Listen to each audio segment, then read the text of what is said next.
You don't know how lucky you are that the Authority hasn't found you yet.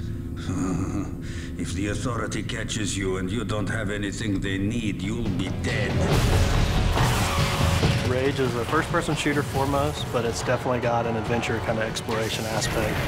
And it's not an RPG, but it's got that flavor and that feeling, and it's just much more in-depth than you'll ever get out of a normal first-person shooter. You know, you can kind of involve your mind in more than just your trigger finger.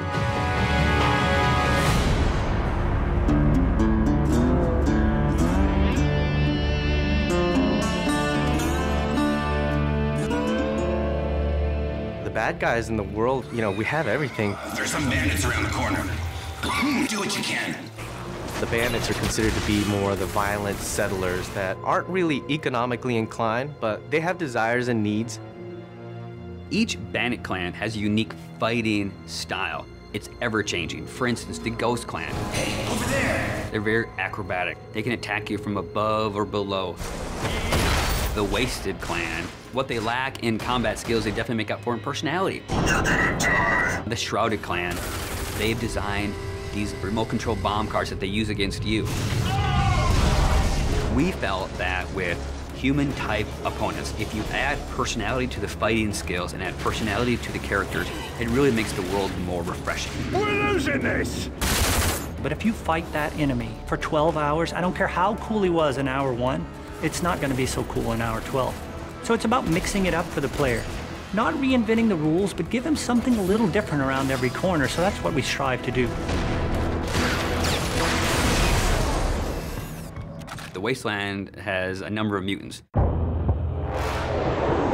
So there's a bit of mystery to where the mutants came from. Some people believe that the cosmic radiation in the impact winter affected human development. But some people believe that the Authority were conducting experiments on humans, and the failures were, of course, the mutants. Then, of course, there's the Authority. You don't really get to understand or know what they're about until later in the game, and they've kind of twisted this new reality to be what it is that the player will eventually find out as he gets to the end of the game.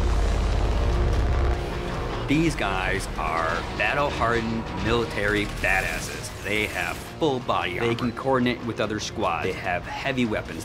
When you go from fighting mutants with sticks to bandits with pistols to facing off against the Authority, it's a different experience. These guys are tough, and they mean business.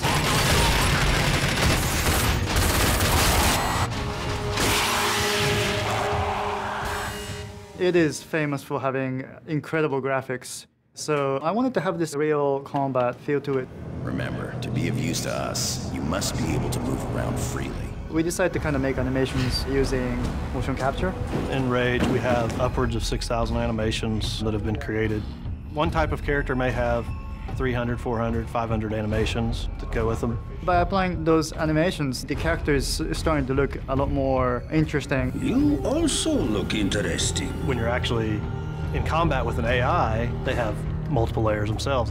When you shoot at the enemy, they'll actually react to the shot. So they'll freak out and they get into this scramble mode where he's running around trying to save his life and then dive into cover.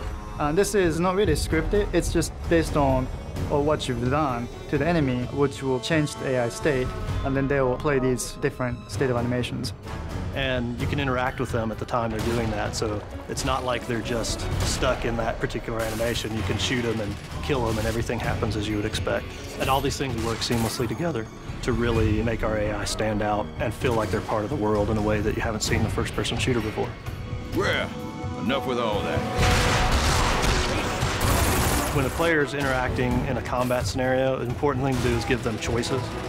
And there should never be a dead point when they're only thinking, oh, I'm just holding the trigger down to kill these guys. Unpredictability and the element of surprise makes a great enemy. It's when you enter a room, you think you know the situation, and the AI does something that you don't expect. Because I don't want them thinking of it as AI. I want them to think, wow, that's the best combat experience I ever had.